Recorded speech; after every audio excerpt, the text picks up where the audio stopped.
In a quiet suburban neighborhood, what began as a heartfelt mother-daughter dream has now turned into a sensational cautionary tale about love, betrayal, and the fragile threads that bind family and business together. This is the story of a woman named Helen Martinez, a devoted mother in her early 60s who invested her entire life savings, time, and emotional energy to help her daughter Vanessa open what was once a promising farm-to-table restaurant.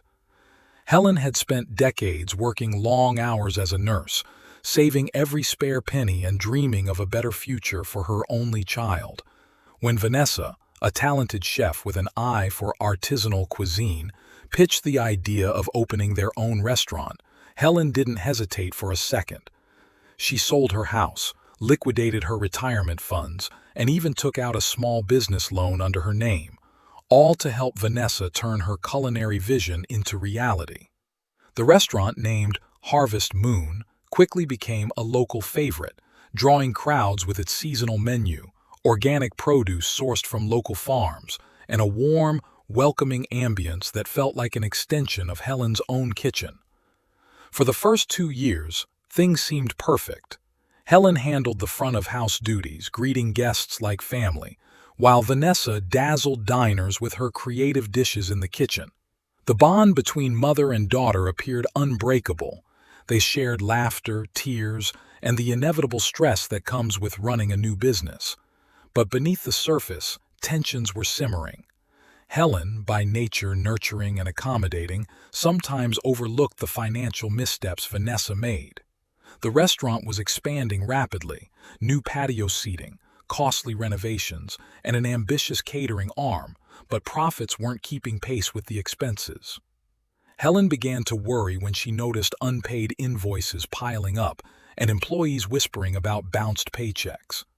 She tried to talk to Vanessa about slowing down, tightening the budget, and focusing on sustainability, but her daughter, fueled by youthful ambition and perhaps a desire to prove herself, bristled at the advice.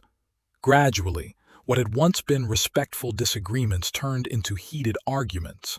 Vanessa accused Helen of being old-fashioned and stifling her creativity.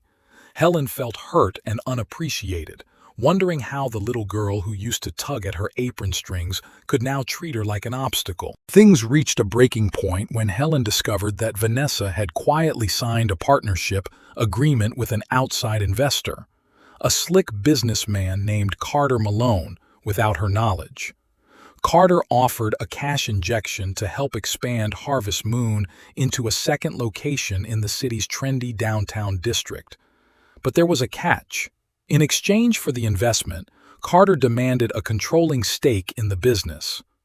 When Helen confronted Vanessa, the conversation turned ugly. Vanessa, emboldened by Carter's promises of fame and success, accused Helen of being dead weight.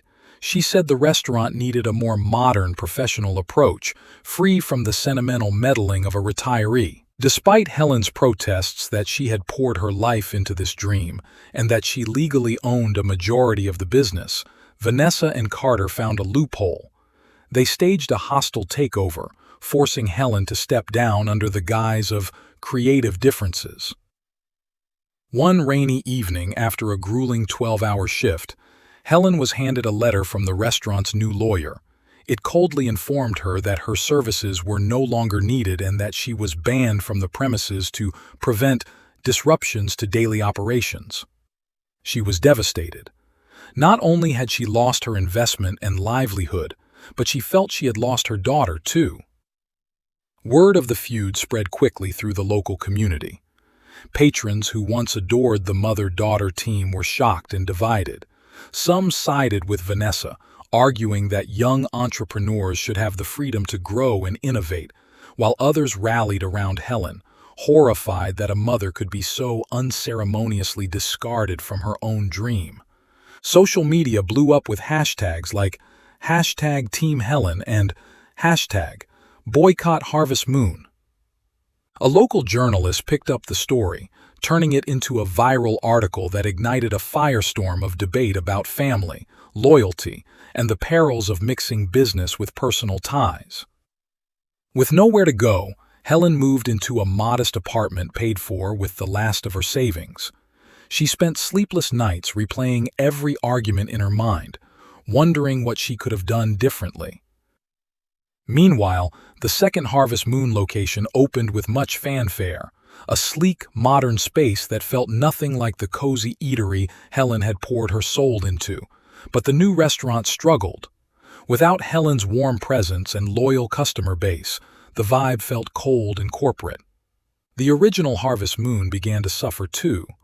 Loyal customers stayed away, and bad press about the family feud made it hard to attract new diners.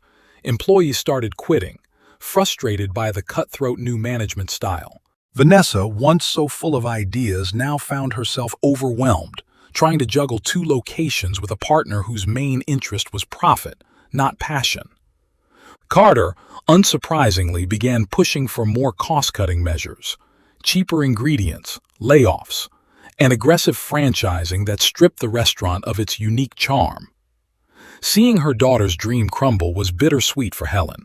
She felt no satisfaction in the downfall, only a deep ache that the rift between them seemed unbridgeable. Friends urged her to sue, but Helen hesitated.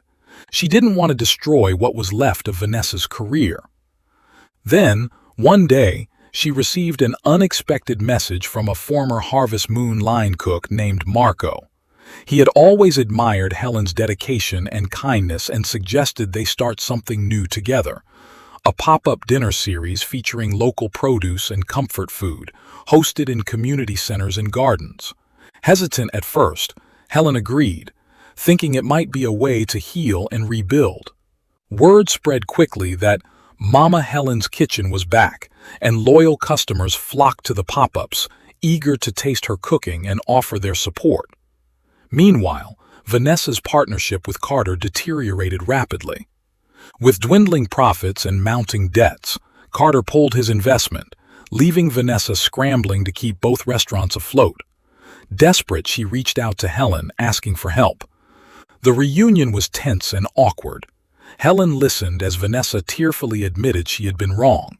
About Carter, about pushing her mother out, about letting greed and ego cloud her judgment. It wasn't an instant reconciliation, but it was a start.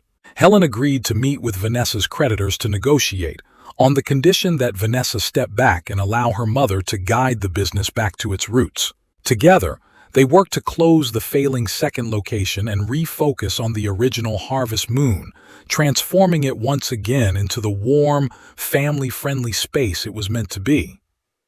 The journey wasn't easy, but it proved that even the deepest wounds can heal with time, honesty, and humility. Today, Helen and Vanessa run Harvest Moon together again, smaller, more humble, and more community-focused than ever. They host charity dinners, support local farmers, and provide job training for at-risk youth. And while the scars of their feud remain, they now serve as a reminder that dreams built on love can survive even the harshest storms, if the people behind them are willing to forgive, rebuild, and never lose sight of what truly matters.